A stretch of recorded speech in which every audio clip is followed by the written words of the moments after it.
Hello everyone, I Anil Kumar Sharma, Assistant Professor Zoology, Dr. Bhimrao Ambedkar Government PG College, Noida.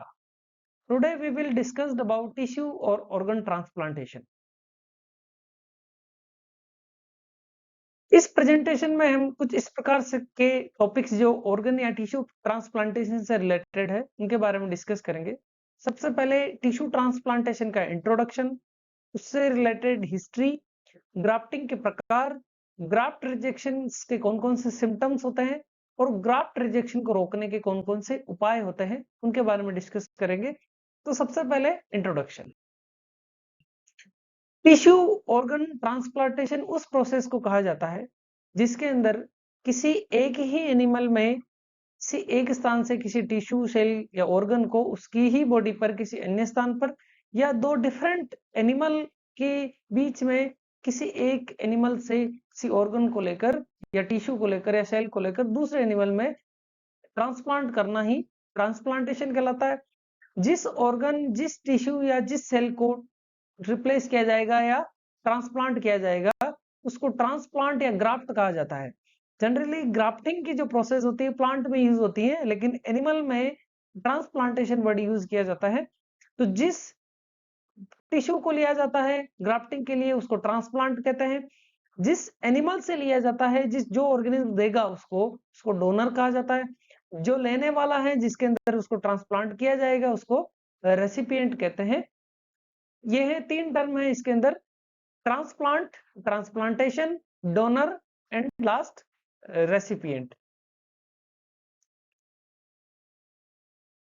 Next, history. 1980 के अंदर George D Snell और Jean Dausset ने cell के अंदर एक special type के gene की डिस्कवरी की थी जिसे एच जीन या HLA जीन कहा गया था। HLA की फुल फॉर्म होता है human leukocyte antigen. Human leukocyte antigen का जो जीन है यह 6th क्रोमोसोम की शॉर्ट आर्म पर पाया जाता है जिसे HLA जीन कहते हैं। HLA सबसे पहले माउस में डिस्कवर हुआ था इसलिए उसका नाम MHC था। MHC की full form major histocompatibility complex होती है, लेकिन ह्यूमन में इसका नाम HLA है। इसकी डिस्कवरी के लिए जॉर्ज डी स्नेल और जीन ड्यूसेट को 1980 के अंदर नोबेल प्राइज से अवार्ड किया गया इनको। एच जीन के कारण ही सेल की मेम्ब्रेन पर स्पेशल टाइप के एंटीजेंस बनते हैं जिन्हें HLA एंटीजेंस कहा जाता है, और HLA एंटीजेंस ही आपस में अटैच होकर एक टिश्यू या एक ऑर्गन का निर्माण करते हैं। यदि दो डिफरेंट ऑर्गेनिज्म की सेल हैं उनके HLA एंटीजन सेम नहीं होते, दोनों अटैच नहीं होते हैं, उनके बीच में सेल सेल एडिशन या सेल सेल रिकॉग्निशन का प्रोसेस नहीं होगा जिसकी वजह से सेल सेल आपस में अटैच नहीं हो पाएगी या टिश्यू या ऑर्गन नहीं बन पाएगा, उसका रिजेक्शन हो जाता है।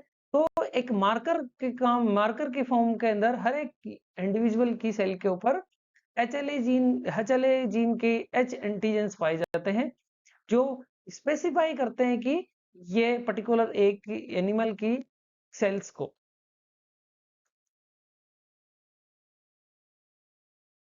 Types of grafting. ग्राफ्टिंग निम्न 4 प्रकार की होती है। फर्स्ट होती है ऑटोग्राफ्टिंग। ऑटोग्राफ्टिंग को हम ऑटोलोगस ग्राफ्टिंग भी कह सकते हैं। ऑटोग्राफ्टिंग एक ही इंडिविजुअल के बीच में होती है। यदि उसकी बॉडी पर कोई पार्ट इंजर्ड हो गया तो उसी की बॉडी पर किसी अदर जगह से उस पर्टिकुलर एक जो ऑर्गन है या टिश्यू है या सेल है उसको ट्रांसप्लांट किया जाता है। जैसे एग्जांपल में यदि किसी जगह से स्किन जल जाती है तो दूसरे स्थान से स्किन को ट्रांसप्लांट किया जाता है। कोरोनरी आर्टरी ब्लॉक हो जाती है तो जो अदर हेल्थी ब्लड वेसल्स होती है उसी की बॉडी की, उनको निकालकर कोरोनरी आर्टरी की जगह पर रिप्लेस किया जाता है। रिस्क ऑफ इंफेक्शन फेलियर दोनों ही प्रोसेस ऑटोग्राफ्टिंग में कम होती है। ऑटोग्राफ्टिंग की प्रोसेस एक्सपेंसिव भी नहीं होती है। नेक्स्ट आती है, सेकंड आती है जिसको आइसोग्राफ्टिंग या सिन ग्राफ्टिंग कहते हैं। सिनजेनिक ग्राफ्टिंग भी इसी का नाम है। यह आइडेंटिकल ट्विंस के बीच में होता है, जो मोनोजाइगोटिक ट्विंस होते हैं जिनका जेनेटिक मटेरियल बिल्कुल सेम होता है, उनके बीच में होती है। जैसे एग्जांपल है कि माइस के जो इनब्रीड स्ट्रेन्स होते हैं जो सेम सेम जिनका जेनेटिक मटेरियल सेम है उनके बीच में। ह्यूमंस में भी जो ट्विंस है उनके बीच में इस तरह का ग्राफ्टिंग पॉसिबल है, लेकिन इसकी जो इसका जो डिसएडवांटेज है कि यह एक्सपेंसिव तो नहीं है, लेकिन इस तरह की ग्राफ्टिंग के लिए ट्विन्स होना ज़रूरी है, मोनोज़ाइगोटिक ट्विन्स होना ज़रूरी है। इसीलिए यह इसकी लिमिटेशंस हैं या लिमिटेड अवेलेबिलिटी होती है इस तरह की ग्राफ्टिंग की। थर्ड आती है एलोग्राफ्टिंग, जिसे हम होमोग्राफ्टिंग भी कहते हैं। एलोजेनिक ग्राफ्टिंग भी इसी का नाम है। यह जो ग्राफ्टिंग होती है ये नॉन आइडेंटिकल ट्विन्स के बीच में होती है। मीन्स कि एक ही स्पीसीज के दो डिफरेंट ऑर्गेनिज्म के बीच में हो सकती है, जिसे हम जाइगोटिक ट्विन्स भी कह सकते हैं, या नॉर्मल जो ट्विन्स नहीं है उनके बीच में होती है। जैसे माइस में होती है ऑर्गन्स की ट्रांसप्लांटेशन, कोर्निया का ट्रांसप्लांटेशन होता है, नेत्रदान होता है, तो इसी के अंदर आता है, एलोग्राफ्टिंग का एग्जाम्पल है।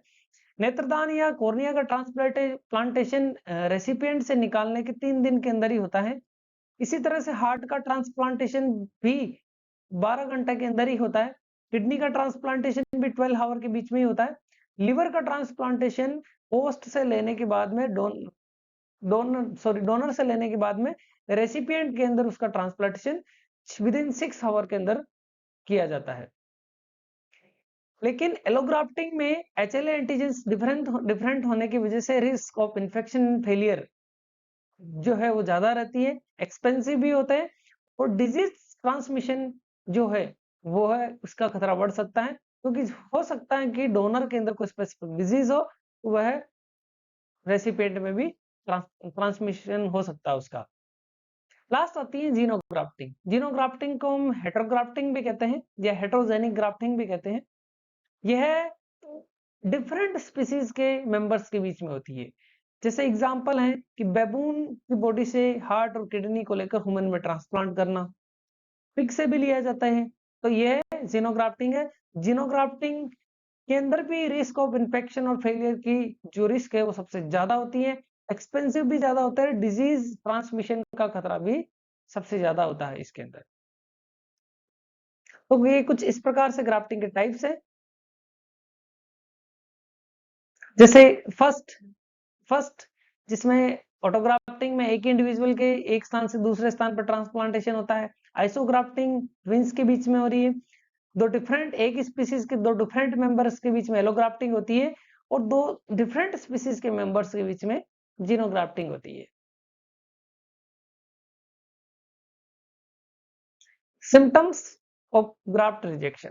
यदि ग्राफ्ट का रिजेक्शन होता है, यदि किसी डोनर से रेसिपिएंट में ग्राफ्टिंग हो चुकी है, उसके बाद में यदि एचएलए एंटीजेंस मैच नहीं होते हैं, तो उस रेसिपिएंट की बॉडी पर ऐसे कौन से सिम्टम्स आते हैं जो ग्राफ्ट रिजेक्शन के सिंबल होते हैं। जैसे फर्स्ट है वोमिटिंग। वोमिटिंग होगी। जॉन्डिस होगा। जॉन्डिस इसलिए होगा क्योंकि हीमोलाइसिस होगा आरबीसी का, इस वजह से जॉन्डिस हो जाता है। नोजिया होगा। नेक्रोसिस होगा। नेक्रोसिस मीन्स जो डोनर के टिश्यू है या सेल्स है उसको उसका लाइसिस होगा, जो जिसे हम टिश्यू डेथ भी कहते हैं। डायरिया होगा। उसके बाद में स्प्लिनोमेगेली होगी। स्प्लिनोमेगेली का मीन्स होगा कि स्प्लीन की साइज बढ़ जाती है। ऐसा क्यों होता है? क्योंकि due to increase in CD4 and CD8 cell proliferation. क्योंकि स्प्लीन के अंदर CD4 और CD8 जो सेल्स होती हैं, जो टी किलर और टी हेल्पर सेल्स होती है, उनके नंबर बढ़ जाती है, इस वजह से स्प्लीन की साइज बढ़ जाती है। यहाँ पर एक फॉर्मूला है जिसे कहते हैं स्प्लीन इंडेक्स। स्प्लीन इंडेक्स भी बढ़ जाती है। स्प्लीन इंडेक्स का मीन्स ये होता है कि जो पेशेंट है उसकी स्प्लीन की साइज और नॉर्मल में स्प्लीन की साइज कितनी थी, तो उस दोनों का जो कंपैरिजन है या दोनों का जो डिवाइडेशन है उसको हम स्प्लीन इंडेक्स कहते हैं। और यहाँ पर पेशेंट रिलेटिव साइज पेशेंट की और रिलेटिव साइज नॉर्मल की, उसको भी हम इसी तरह से निकाल सकते हैं कि वेट ऑफ स्प्लीन और weight of body same relative size को निकालते हैं पेशेंट और नॉर्मल के स्प्लीन की।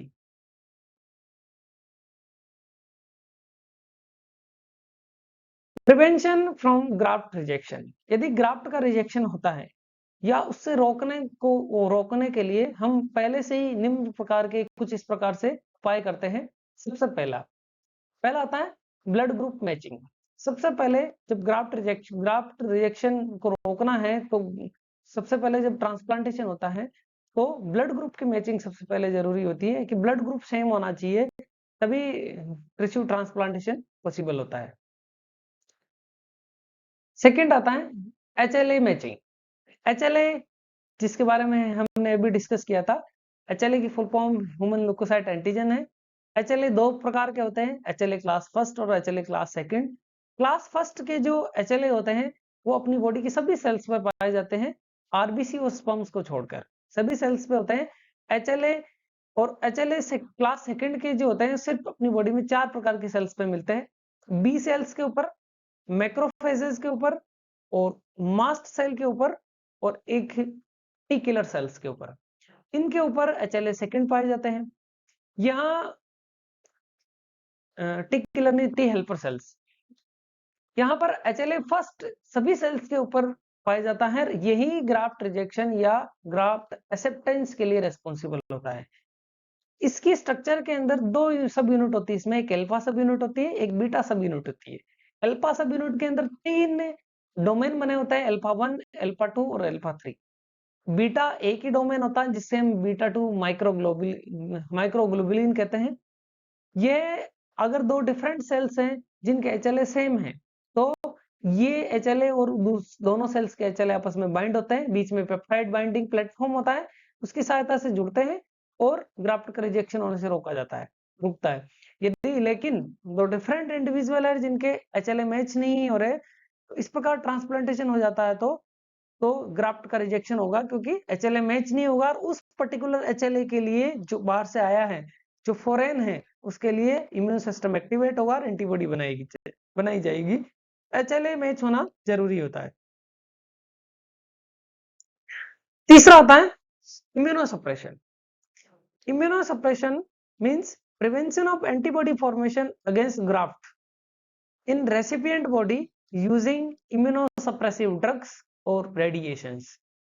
यदि HLA मैच भी नहीं किया है, ब्लड ग्रुप भी मैच नहीं किया है, फिर भी ग्राफ्टिंग हो जाती है, तो ग्राफ्टिंग होने के बाद में इम्यूनोसप्रेशन की प्रोसेस को यूज किया जाता है, जिसकी वजह से रेसिपिएंट की बॉडी में इम्यून सिस्टम को एक्टिवेट होने से रोका जाएगा, ताकि जो भी ग्राफ्ट है उसको एक्सेप्ट कर लेगी उसकी बॉडी। इसके लिए इम्यूनोसप्रेशन के लिए दो तरह के मेथड्स होते हैं, एक रेडिएशंस होती है, एक होती है ड्रग्स। तो रेडिएशंस के थ्रू भी जो डोनर है, जो डोनर का टिश्यू है, उसके HLA को इनएक्टिव कर दिया जाता है। ड्रग्स भी ऐसी होती है जो इम्यून सिस्टम को एक्टिवेट होने से रोकेगी। कुछ एग्जांपल्स हैं, जैसे साइक्लोस्पोरिन है।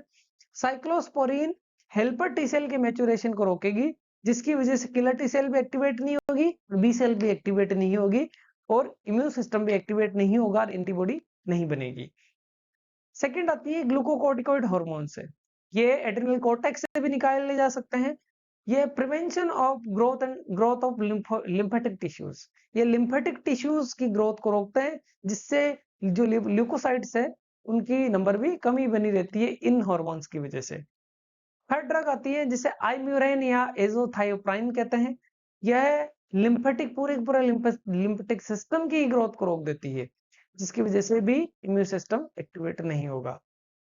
इन तीनों ड्रग्स या इस तरह के ट्रीटमेंट से कुछ डिसएडवांटेज भी हैं, जैसे increase the probability of other disease such as cancer, कि इम्यून सिस्टम को आप एक्टिवेट होने से रोक रहे हो, उस दौरान दूसरे जो इन्फेक्टियस डिजीज है वो उसके अंदर हो जाती है, जो इम्यून सिस्टम की एब्सेंस में होती है। जैसे एग्जांपल है, कैंसर होने का खतरा बढ़ जाता है।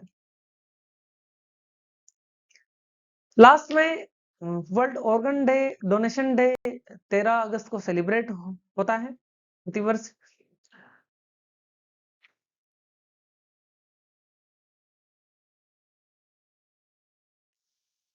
हमें ऑर्गन डोनेशन को प्रमोट करना चाहिए। इससे रिलेटेड जो अंगदान, जीवन दान महाअभियान जो चलाया जा रहा है गवर्नमेंट के द्वारा, उसको भी प्रमोट करना चाहिए। ऑर्गन डोनेशन के दो प्रोसेस होते हैं, एक ऑप्ट इन सिस्टम होता है और एक ऑप्ट आउट सिस्टम होता है। ऑप्ट इन सिस्टम में हम जीवित अवस्था में ही गवर्नमेंट हॉस्पिटल में एक फॉर्म भरते हैं कि मेरी मृत्यु के बाद में ये ऑर्गन्स को डोनेट किया जाएगा। ऑप्ट आउट सिस्टम में मरने के बाद में, किसी व्यक्ति की मृत्यु के बाद में, उसके जो परिवारजन हैं वह डिसाइड करते हैं कि पर्टिकुलर इस जो डेड बॉडी है इसके ये ऑर्गन्स को हम डोनेट करते हैं। साथ में ही जो ओल्ड एज में जब डेथ होती है किसी पर्टिकुलर एक स्पेसिफिक डिजीज या कोई इन्फेक्टियस डिजीज से नहीं हुई है, तो उस पूरी डेड बॉडी को ही हम मेडिकल रिसर्च के लिए डोनेट कर सकते हैं। Thank you for listening me.